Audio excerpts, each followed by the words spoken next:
Welcome to the KILI Storytelling Hour. We come up here every Wednesday from 5 to 8. Last two Wednesdays, I didn't come up here because maybe I was working late or maybe I was just tired. But Peter was up here one time, and Toshka, if you are listening, that was really good. And when you get a chance, come up again, because we always like to hear your Lakota and also your stories. And I want to thank all the listeners out there. Some of you are going back from work. Drive careful because there's a lot of deer out there. And I want to also, before I forget, thank the listeners from Rapid City, from Oglala to Wambly, Sichanru, Makoche, Rosebud, and even Cheyenne River. This KILI radio goes all the way up into the western part of Cheyenne River Reservation. And also the listeners on the KILI radio.org all over this world. Thank you for listening. Wayato na nagop na nakamhena kile KILI woyake, wichoyake, naish na kung uhunkanka, wana Lakota iadikile, na womspe, na naish na ilakat, hole machpiat hakpe mecha, le KILI radio ataha ake unkupelo. Na kung KILI kile wopila HRP le wapre kile walehans na lechon ko na woya kaka ole ha happy ki ha lel wichasha nem obohi chatoksha uila kaktelo. So at this time I want to let the gentleman here, there's two really fine gentlemen here. They know a lot of things, and they will be sharing with us this evening. So I will let them introduce themselves, and we will go. Our circle of life always goes to my left, so I'll let my Toshka introduce himself. Wapila Brian, Dennis Ghost, Imachi Apielo, Tatuye Topa, Wonspe, Chunkpe Obi Iowa. Just like Brian said, I'd like to thank my Lakota Oyate, all the Lakota out there, KILI Radio, friends and family back home in Michigan, friends and family here at Oyuchpe, here in Manderson. I'd like to send a shout out to my little buddy out there, Alan White Butterfly, if he's out there listening. I'm thinking about you, kid. And Brian and everybody at the Oglala Lakota College. We had our finals week this week, so pretty happy about that. But just happy to have the opportunity to be heard on KILI Radio. So I'll pass this on to the next gentleman. Hello, my name is Ron Oney. Live up in Rapid City, and I was over in the Manderson School last week and talking to the principal, and I told her I used to do some radio programs over on KINI over on Rosebud, and maybe in the future I'd find someone to talk about mental health topics and traditional topics. And she introduced me to Brian, and wow, here I am 7 days later on the radio program. Thankful to be here, and for me it's especially important because my step-family that raised me was on Eagle Nest District. They were some of the Cravens out there, and Ellis Pearl Williams over there at Wambly School was a cousin, and my dad's grandma was a bald eagle. So I'm pleased to be here today, and I'm thankful to have been invited to be part of this storytelling hour. Ron, welcome to KILI Radio, and I'm really glad that you came to our school.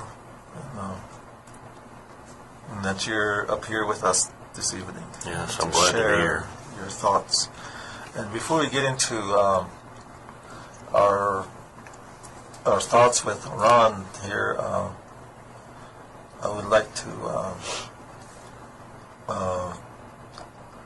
remind, or should I say, get ready for the Lakota Nation Invitational. Everything starts Wednesday or Tuesday evening. That's only a few days away, and I understand the speaker Tuesday evening will be actually a Navajo professional golfer. Oh, yeah. Noda Bigay. Nota Bigay. Nota Bigay. And we do have a lot of good golfers nowadays. Red Cloud went to the state, and I think they placed up in the top 3. So maybe someday one of those Lakota boys will be on the take Tiger's place, because Tiger's on the tailspin right now. But he is going to come back. He is the greatest golfer in the world. So I'm sure he will get a hold of himself. And I was watching him this past weekend, I think, and he was actually leading a tournament. But he got beat in the end by Playoff. in the playoff. Yeah, He one was- whole playoff. and, I think he was beaten by a gentleman from England. England. Yeah. So he is still not really getting in shape. So that's Too much on his mind. he's got too much on his mind. So Koshka, you better not get into that situation. Exactly. But that's Tuesday night. The professional golfer will be talking, and then all the games and everything will start on Wednesday. And Iwopha, that's Tom Casey. I usually come up here with my cousin Robert, and we have been announcing. Last 2 years, we usually announce one game, all in Lakota, and we'll be doing that again. I don't know which night, but I think Tom said it could be Thursday night. But I'm sure he will tell us Saturday when we come up here what time that will be. So listen to one of those games, all in Lakota. And another thing that I wanted to mention was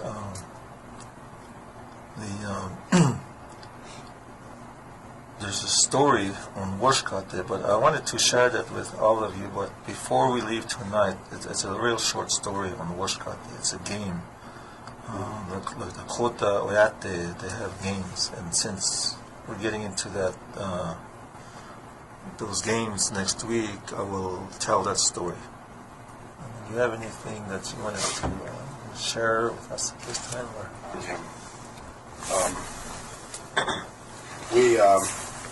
The Lakota Studies Department at Chunkpei, Opio, Iowa, Wounded Knee District School, we participated at Tuswecha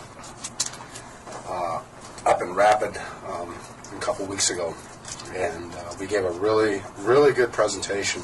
I was pretty happy with the 10 members we had, including Brian Charging Cloud, who's kind of our Lakota Studies Itacha, for lack of better words.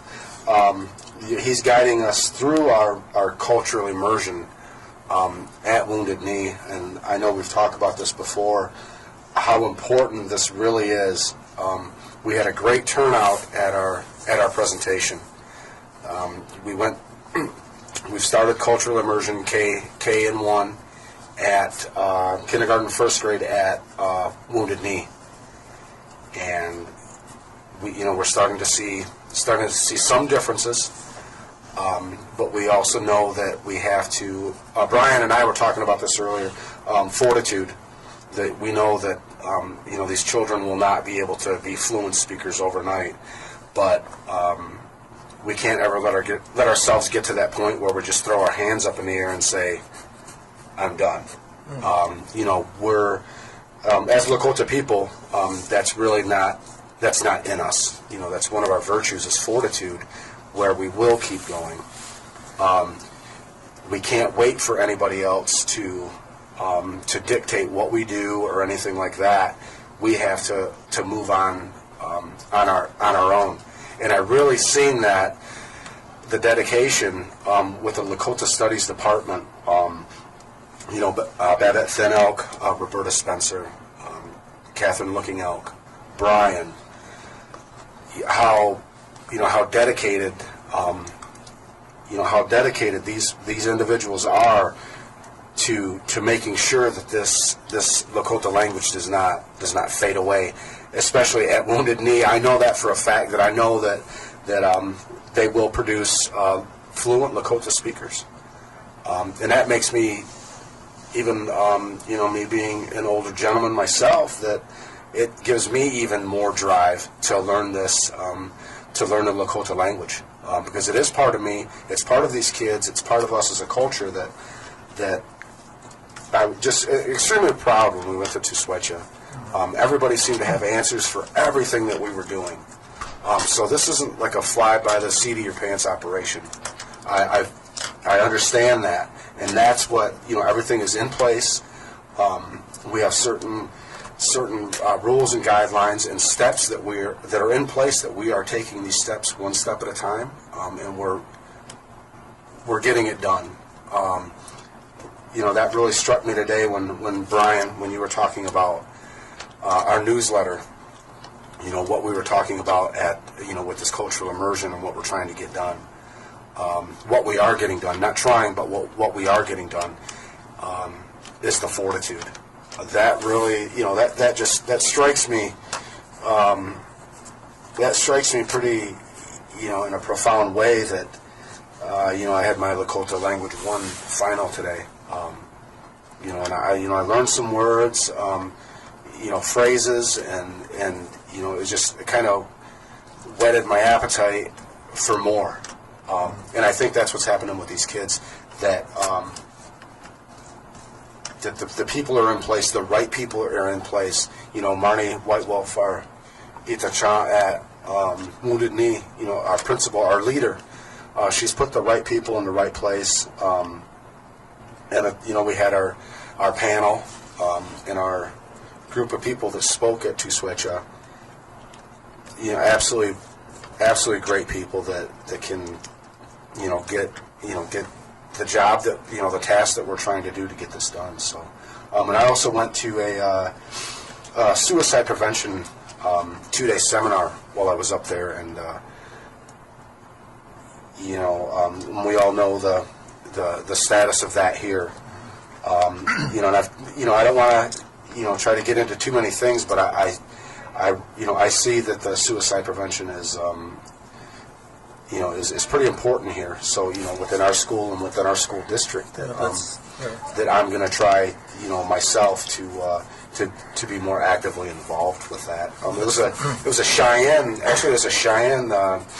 gentleman that was teaching the course. So, I was pretty impressed by that. So I just wanted to put my 2 cents in about what we're doing with the cultural immersion program at Wounded Knee.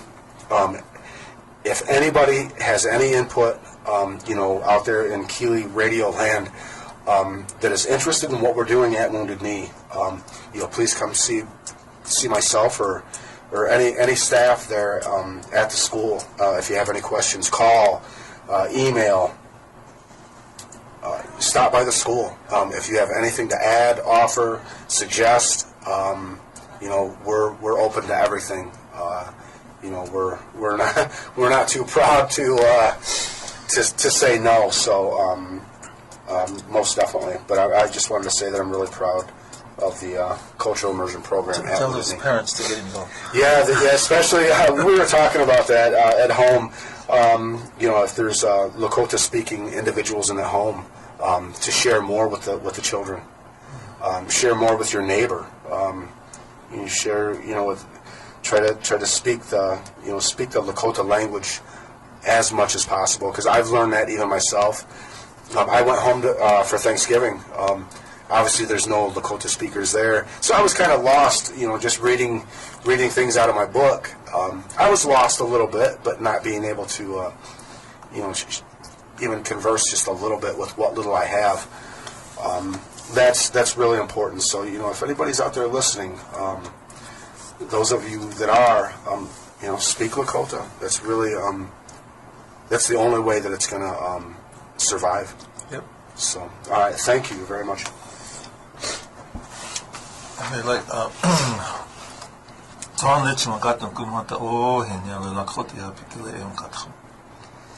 whenever we come up here, storytelling hour, we always touch on the Lakota language and education. And I would like to introduce, he already introduced himself, but Ron here, he's a Catholic Social Services. He works for the Catholic Social Services. And his work is on a lot of times mental health. And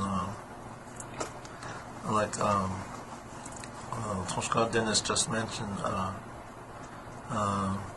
the suicide prevention is pretty, it's a topic that's been like, I heard it the other night on we have a college TV here on Golden West cable. And they had a program from Red Cloud School on suicide prevention, and I thought that was really good. I listened to it, and I think that was on Thursday night.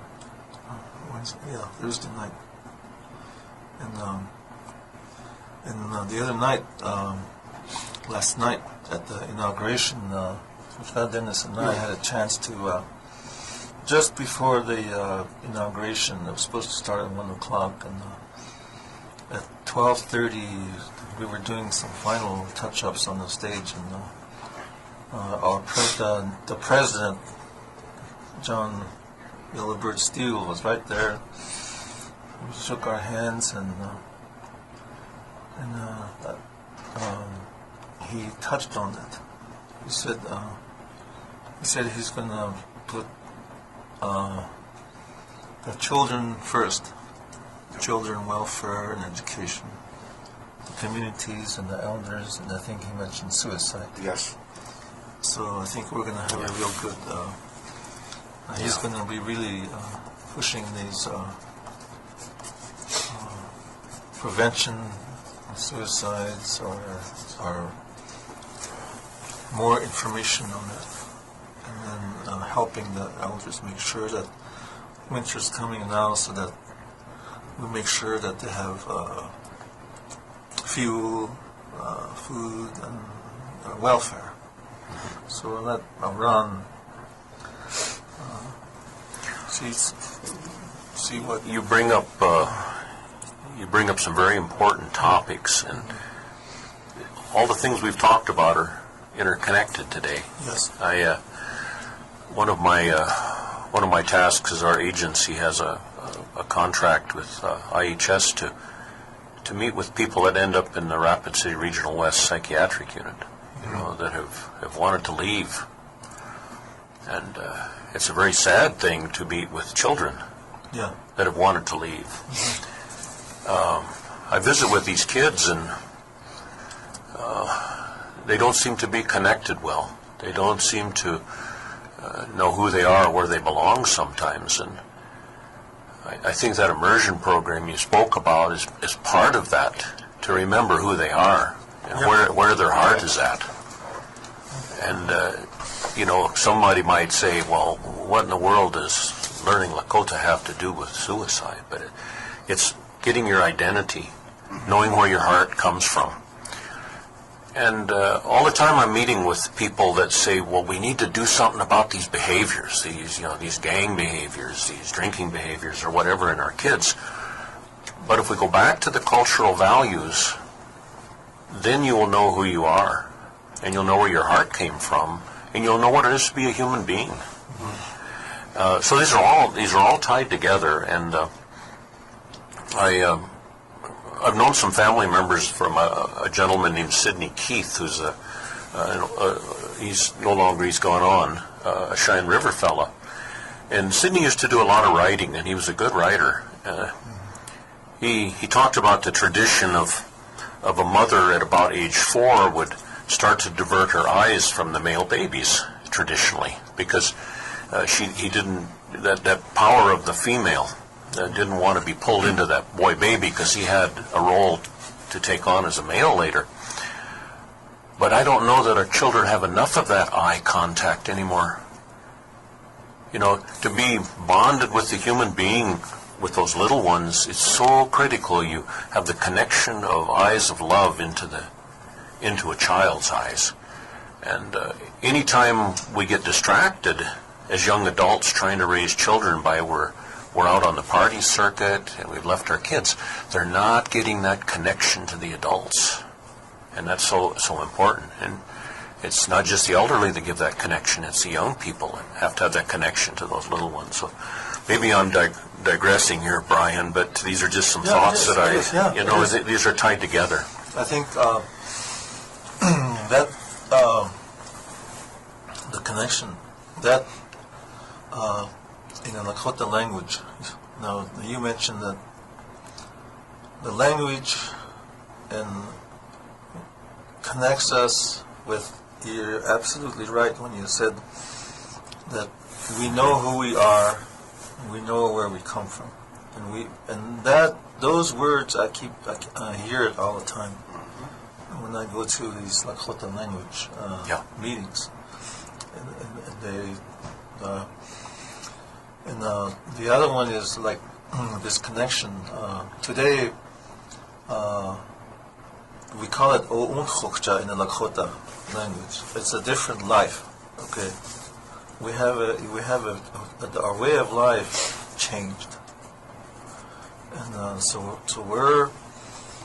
today we are living. Our life is controlled by this clock. And so a couple of times I look up there because we're used to that now. I don't wear one. I wear one. I'm late a lot. So, and that clock sometimes keeps us away from our children, our family. And the other one that I mentioned quite a few times is that today Tiwahe is a family. Tiwahe. The Ina is mother, Ate is father. We don't share a meal today. So a long time ago, everybody sits down and eat, and then they all talk to each other. And they see each other, and then they tell if they have a good day or a bad day. But we just don't have time for that today. Sometimes we don't see each other for days. Sometimes like you have to leave at 7, 6, and maybe your child leaves at 7:30. When you come back, then maybe your child is not back yet. Then you may have something else to do. So when you come back, the child is in bed. So maybe sometimes you won't see each other for 2 days.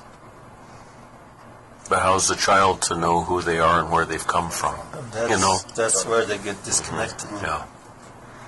I did a workshop at Tribal Housing, and I'm not trying to insult anybody by my little story here, but I was up in front of this group, and I said, I come down here. I don't come down here a lot. I wasn't coming down there regularly. And I said, I was over there at Big Bats. I never seen so many black kids in my whole life. And these people in the workshop, they looked at me kind of funny. And I says, geez, there's black kids all over. Hey, man, what's up, bro? This kind of stuff. And I wasn't insulting anybody, but I said, when you don't have a connection, you got to go find one. You're desperate. You get it from MTV, And I'm not trying to insult anybody by that comment, but I think that just shows how hungry we are to know who we are as people. how critical it is. I've heard that when people talk about the gang violence. Yeah. And they're patterning and repeating it. Because sometimes we have this disconnection, so we're going to other ways of life. Other sources to connect, right? So that's. And, I'm really glad you came up here because it is like Tushka, and there's a lot of us. We really value our schools and also the communities, the families, and sometimes like the students. We have a lot of like maybe like today I was in a classroom and we have the values, the beliefs, and then we always say that our life is a circle. Like I just mentioned when we introduce ourselves, our way of life starts over here and it goes clockwise. In that circle we have the respect. And also he mentioned fortitude. It's called Wachinkankai Lakota. And we have that respect, but sometimes we have to remind the students. Remind them that we must have that respect because it's part of our way of life. And where did we lose that? Where did we make that, like that word we use here is disconnection? Where did that happen? How can we connect that together again so that we can, instead of using maybe really hard words, or how do we do that so that we can have respect, have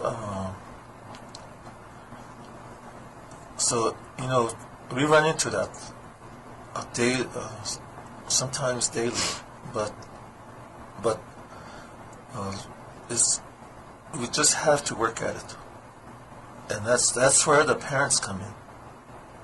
And we're trying to bridge that gap between the parents and the community, and then also the people. And it is hard. Today it's really hard to bring people together. And you can send out memos every day. You might have, like, I used to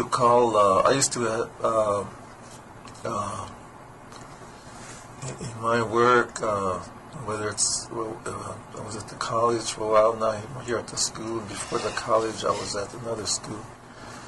You want to set up meetings, sometimes you won't have anybody. Sometimes maybe one person will show up, maybe two persons. But I always say we must go on. What you said, you're going to talk. Yep.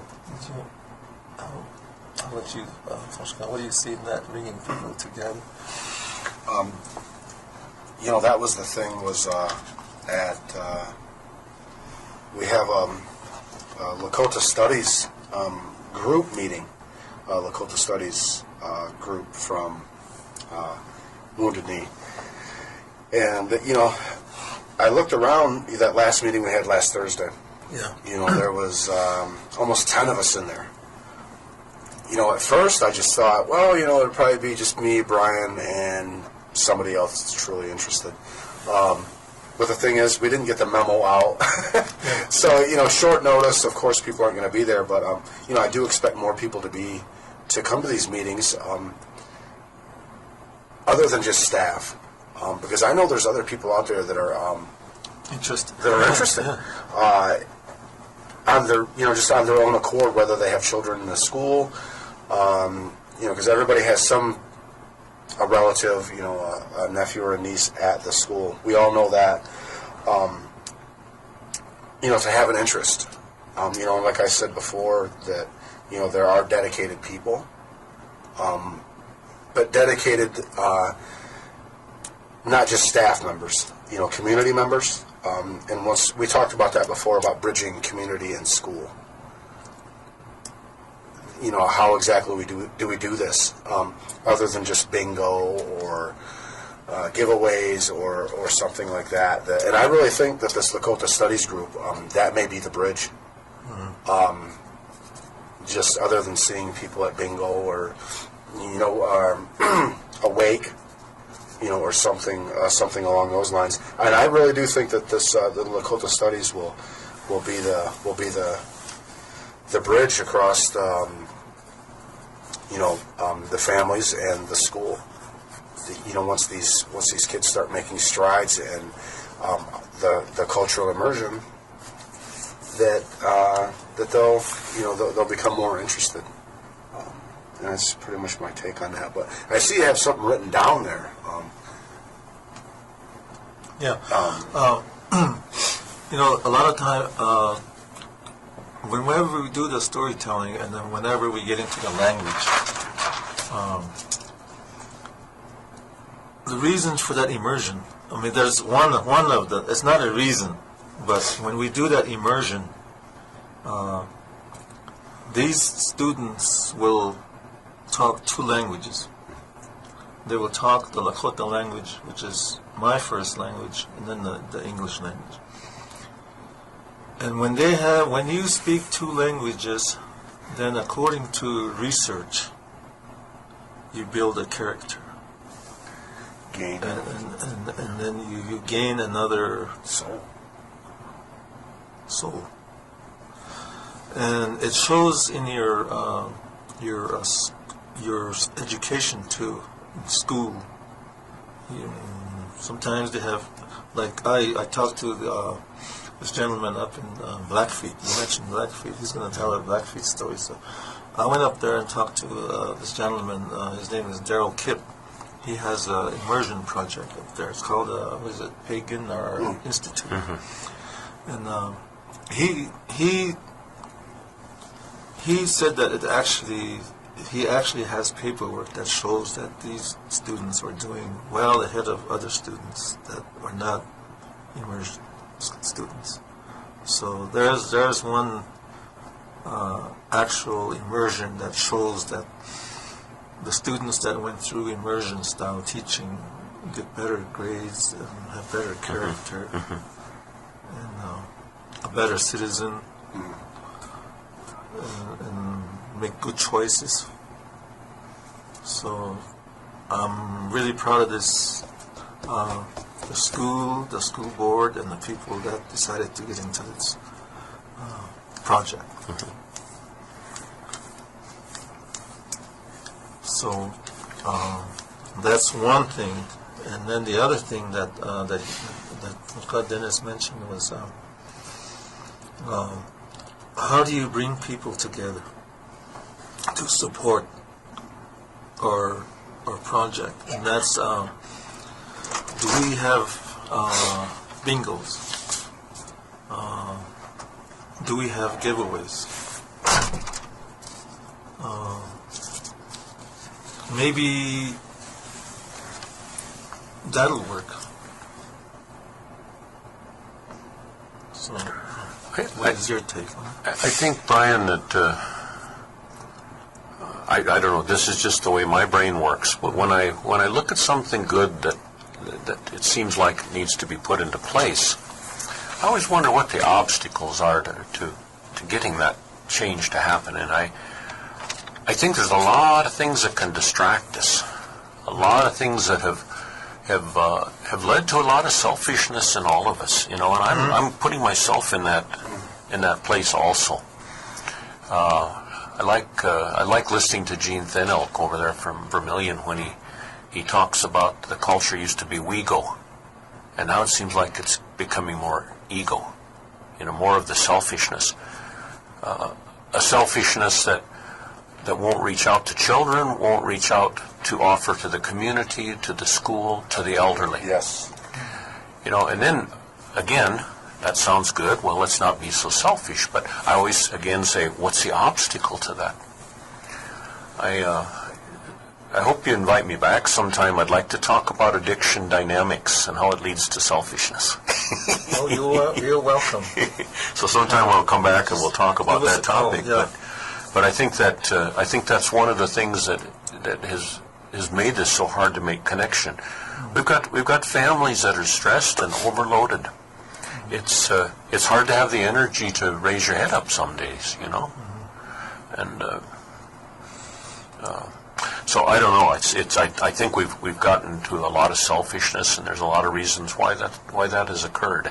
That's what the trend throughout this whole world is, probably. Yeah. You know.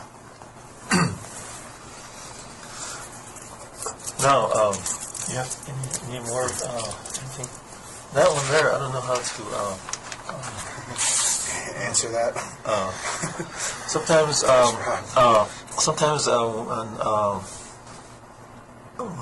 when I come on Saturdays, the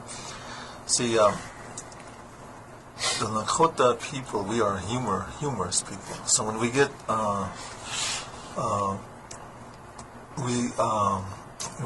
you call it obstacle.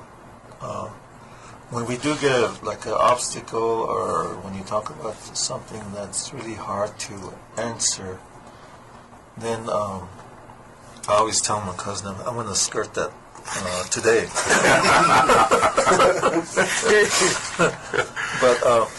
But you know, maybe the obstacle that you mentioned, we're gonna have that in this immersion project, and I call it barriers. Okay, no, the same thing, right? Barrier and obstacle. Barrier, obstacle. Okay. Yeah. Because when you're working with like this, I mentioned the Blackfeet project. Okay, now we have the Hawaiian project. Okay, I always go through those because I've been to both of them. And they don't have obstacles in their school because whatever they do is theirs.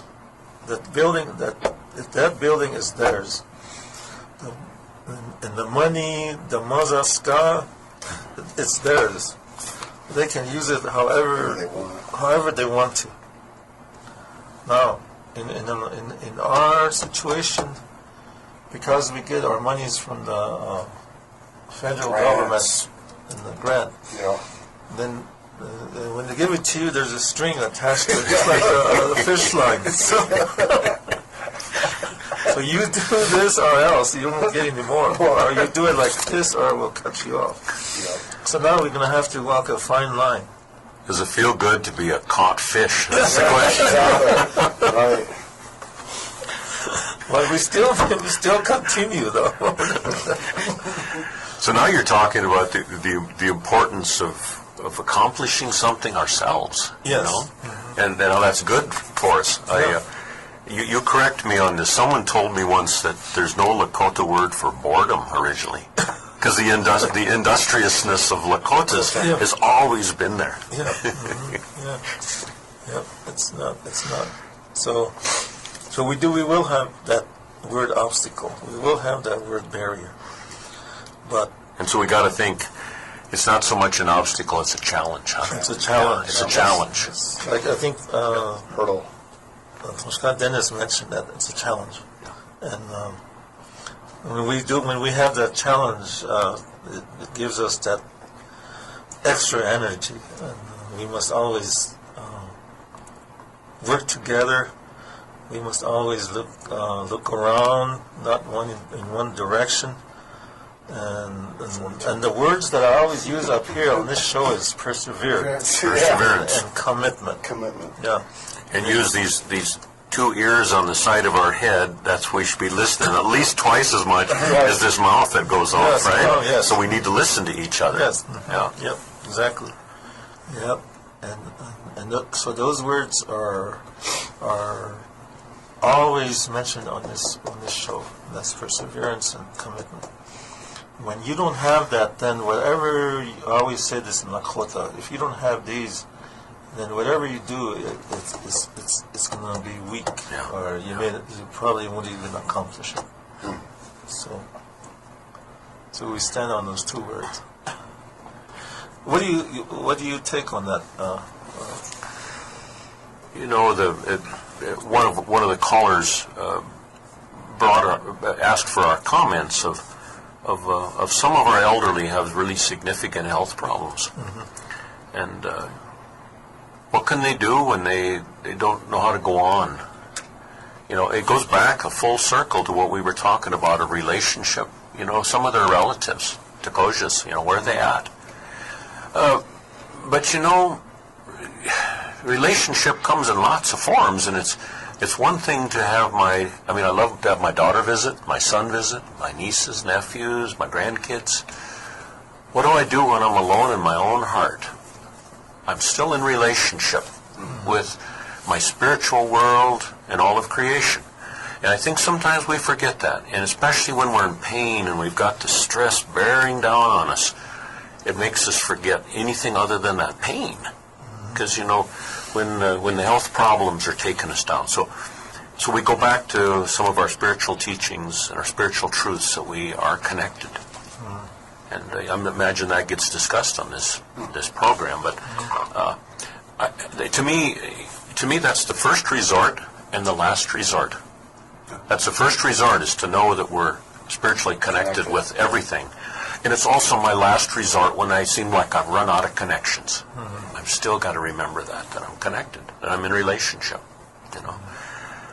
So if nothing else, any elderly out there that are listening, that are in a tough way, at least I know there's 3 hearts right now. I can tell by your eyes, and we're connected to you, nothing else. And another one is, I heard this last night during I was watching this basketball game, and this comment was made by a coach, and he was fighting cancer and he lost. Well, you know who he is. I think I heard that program. It was a powerful program. Yeah. And he said, don't ever give up. Yeah. And if you're in that situation, don't ever give up. And just always. Today we have people out there that care, and maybe you won't see one today, or you didn't see one yesterday. But there's somebody out there, and I think we heard that yesterday, you and I, just before that inauguration. It was mentioned that, I mentioned that, but I didn't really get into it, but we have one elderly that didn't have heat, and she wanted to turn it on, and they turned it on for her, but they had to fix it. With windows busted out. So and that is, the person that said that is the president of this tribe. Yeah. And he's going to make sure that nobody out there is in that situation. Yeah. So a lot of it's a caring among people. Yes. And I also heard earlier, you're at the end of your rope, what do they say? Tie a knot so you can hang on a little bit longer. Tie a knot and hang on with one arm. With one arm. Okay, now, since this is the storytelling hour, and I think Ron said that he has a Blackfeet story. So I hope there's nobody from Blackfeet. I'm going to get this call. Get out of here fast. I don't think we have any Blackfeets living. You know, I used to live up by the Blackfoot Reservation. I knew a lot of those Kips. Yeah. They're a strong family. Oh, yeah? But anyway, that's not... Yes, should I start with this story? Go ahead. And then I'll listen to it, and we'll take some notes, and we'll Okay. comment it in the Lakota language. This story I'm about to tell has been attributed to the Blackfeet tribe, and it was a time when the people were suffering immensely. It was winter, and food was scarce or non-existent. The people were starving. game couldn't be found, and they weren't exactly sure what to do. Well, one of the chiefs that was in this tribe had a young son who, although he was very young, he was very courageous. And through his father, speaking to others, he said, "I will lead a band of our strongest men to seek out the Nez Perce. We will do what we need to do to engage them, and we'll take their food that our people might live." The chiefs in the tribe agreed to this course and offered their prayers and support. So this young band took off. Now I need to stop for a second and explain how the Nez Perce would live. They lived in that heavy timber up there around Montana and Alberta and Idaho. And rather than having their village all in one central location, they would tend to spread their lodges out among the forest. So this is what these young men were seeking. Well, the chief's son had broken up from the other men, and he was out in the woods. It was cold and dark at night. He didn't know how he could go on, but he had tremendous courage, perseverance, like we've been talking about.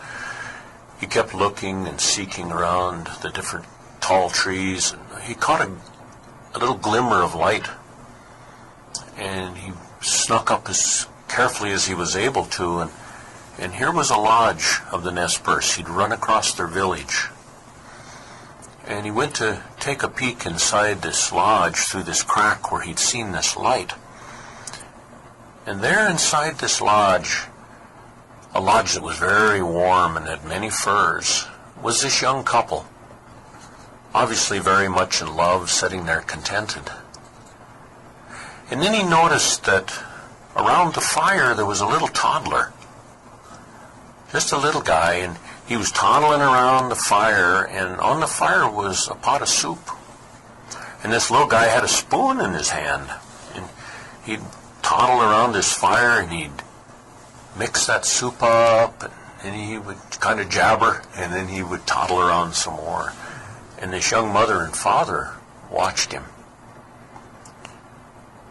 All of a sudden, this Blackfoot warrior got a surprise. The eyes turned from this little child and looked directly into his. He pulled back in surprise and thought he had to leave because he was going to be exposed. But this child didn't holler, didn't cry out. Instead, the little guy went over to the pot and got a spoonful of soup. Went over to the wall of the lodge, and through this crack he stuck this spoon out. Well, this famished young Blackfoot warrior, famished, he gobbled it. It was just automatic. And the little guy went back, toddled over by the fire, and he got a second spoon. And out again through that lodge wall it went, and again the Blackfoot warrior took it in.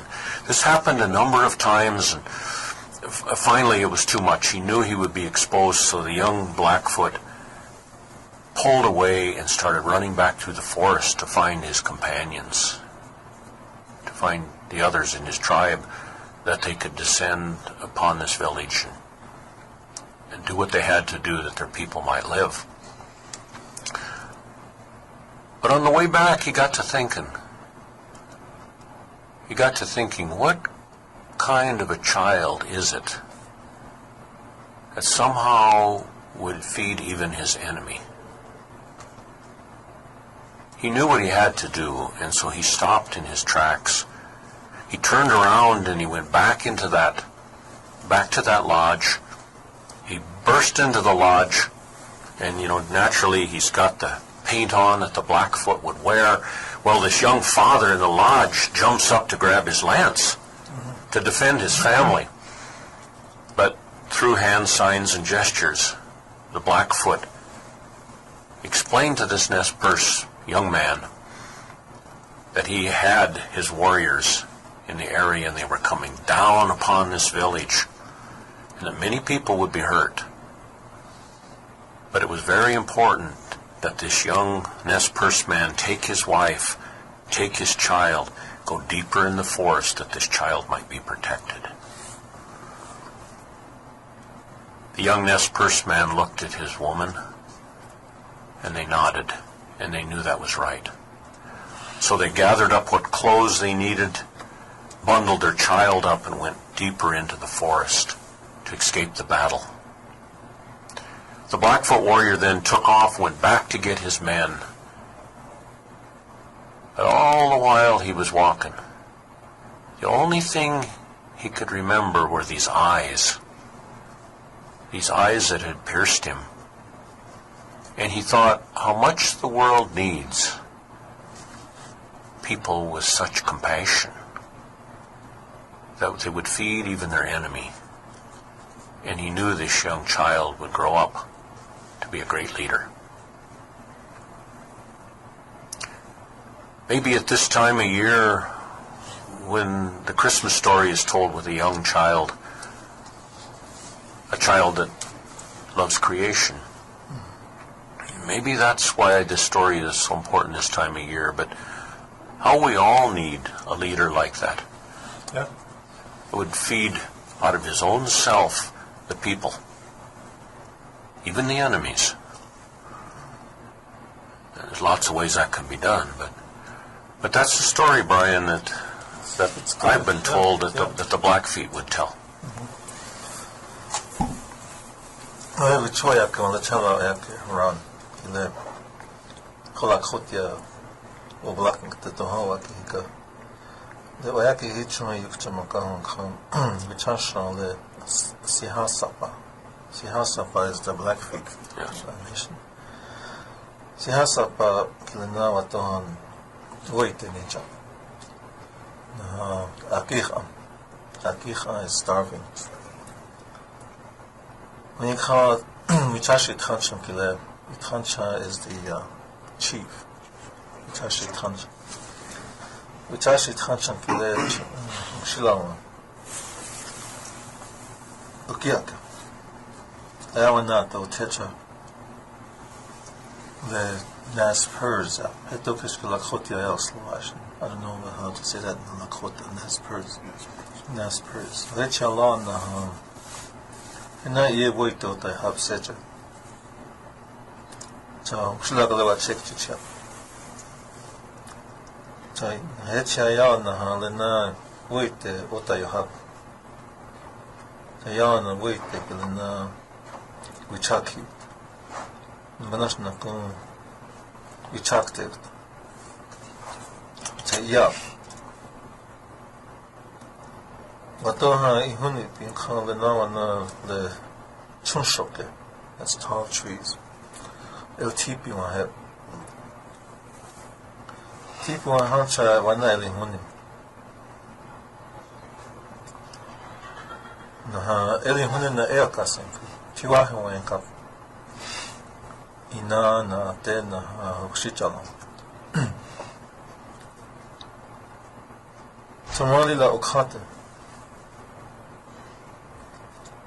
Naha ucheti wa wahapi clip. Wahapi is the soup. Wakhan jakilesh kata hai. Jale ayo kasan.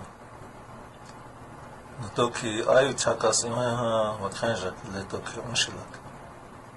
Manash uyukchan sej. Tokish kele wakhan jalakile le sihasa fakile wank. Na ishtaki echa. Ayuta kile ishta ile toki chante ekta womshila na is uyuk chanjiju ta hekta ka kihoni na ha uichaka ma akichita na helmaji tiwahe wa ka pelo na uite ha ta shay glewa he ha yukcha toki womshila kile compassion yukcha Te lena ucha kakas office ni ekta hekta kangli. Hekta kangli na ayokas yung khanja kile ayuta. Tamachash ucha kaka. Na phapo. Ta kula habe na ikikchu na. De akichita uchasha wahita. Wait, they can need on each tune of na connected below.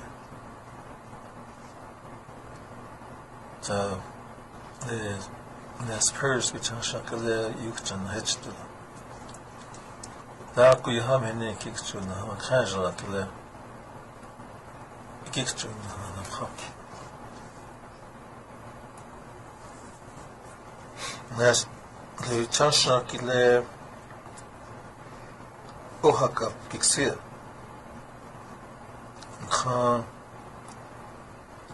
The Okajala Kilena Tiwahet Hop Kilena Duekash Woku Hohe Wonshilaki he Dua Ihani Yatil Hihata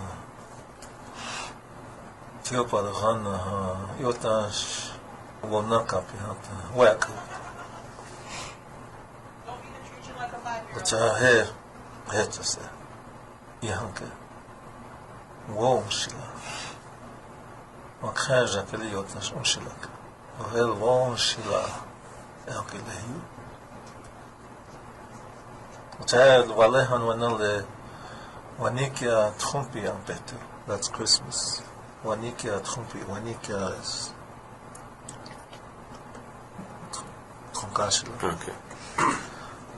Le Yoha, le wana leta petu okono paka wana wanika trompia petu kila won shila kile tuekas unshila won shila kile chanter dans le chaka that's a good story. Good story, Touched isn't my it? heart. Yeah. It does mine too. Yeah. Yep. And, you know, in long time ago, my grandpa and grandma, whenever anybody comes to my grandpa's house, first thing he says is, give them coffee. He said, Lakota. And if they're eating, he says, sit down, iotakayo, and eat. And before they leave, if they have meat, he'll say to my grandma, well, yeah, that means make him a little sad. Take it. So in those days, you can knock on the door and go in and have coffee, have a meal, and maybe even leave with extra meal. Yeah. But today is different. You knock on the door, there's somebody might peek at you through that little peephole, and they won't even answer you. My dad tells me the story. This would have been early 30s, and they lived over on Bear Creek over there north of Wobbly, between Wobbly and Interior. And the story depends if you talk to my auntie or my dad, how my dad fell off that horse. My dad says my auntie pushed him. She said he fell off, but a couple days later they packed him up in a wagon and they come all the way from over there on Eagle Nest down to the hospital in Pine Ridge. And I said, geez, where do you stay, Dad, in that day? And he says, well, you stay wherever you come upon a place. You come on this place and people are always hospitable. And if they're not there, you just pick your mess up when you leave. You know, you always had a place to stay. And like you say, it's not that way. You get shot if you go near somebody's place now. Or maybe one of those pit bulls will get after you.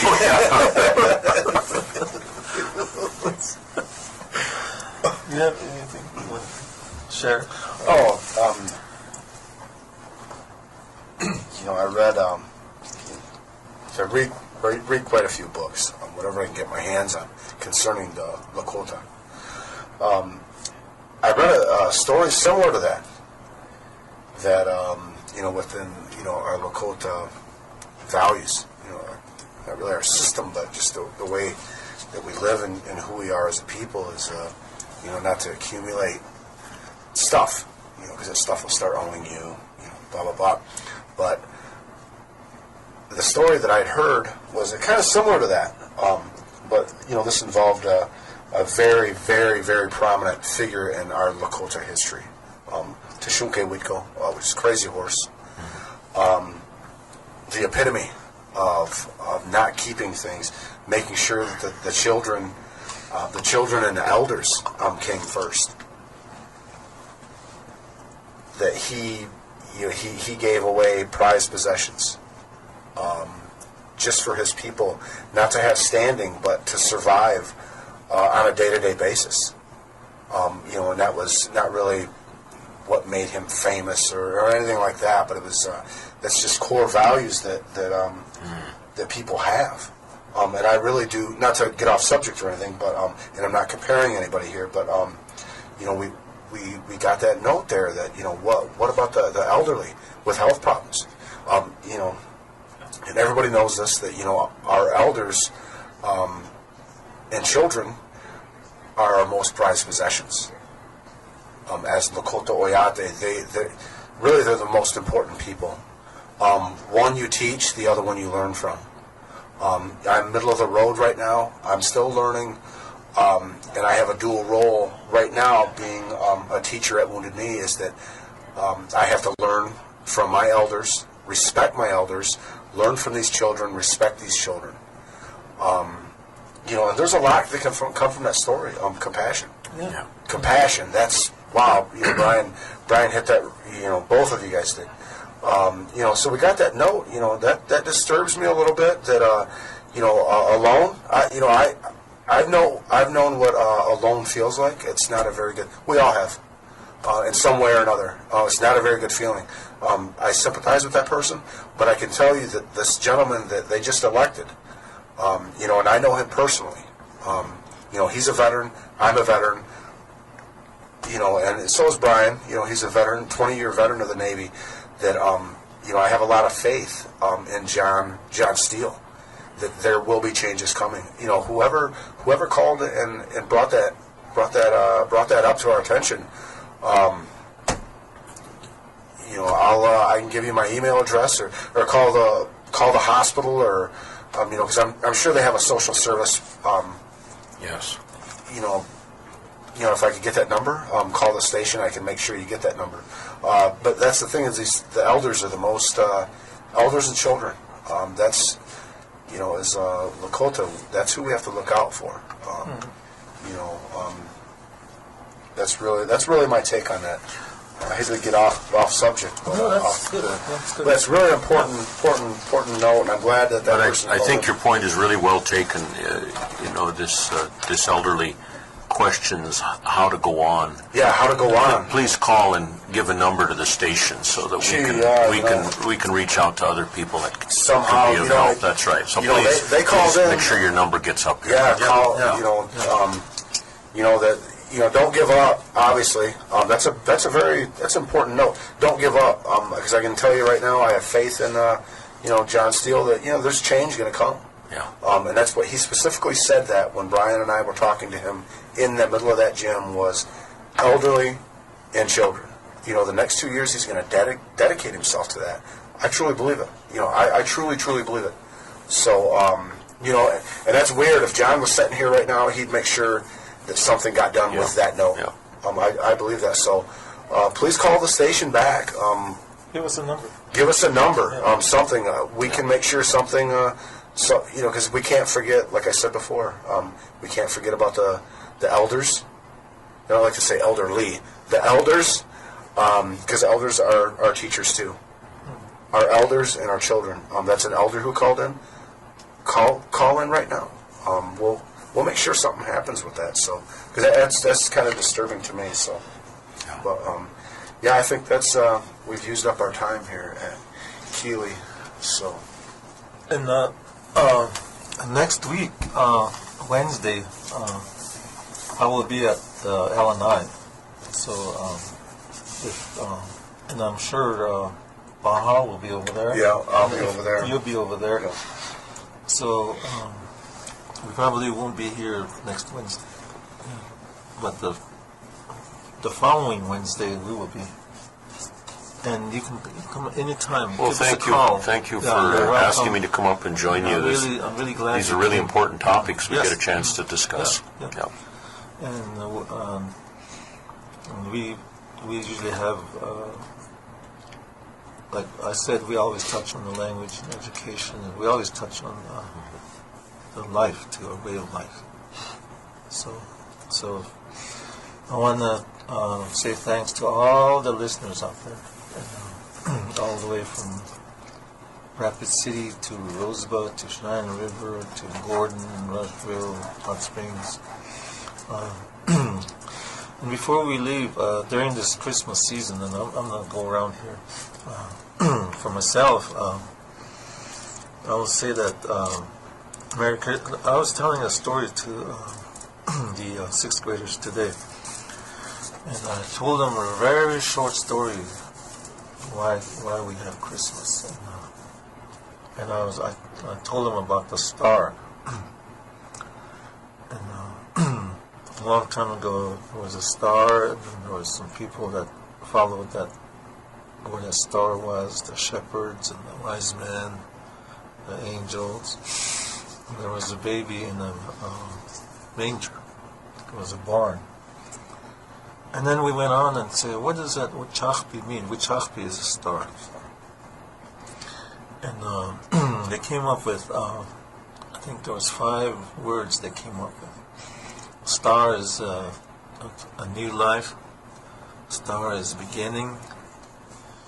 And there was another step in life, because today the star becomes like we have star quilts. And when we finish education, like when Scott finishes his college, somebody's going to put a star quilt on his back. And it's a new beginning in his life. A new baby is born with a star quilt. So that star became a symbol of a really good beginning.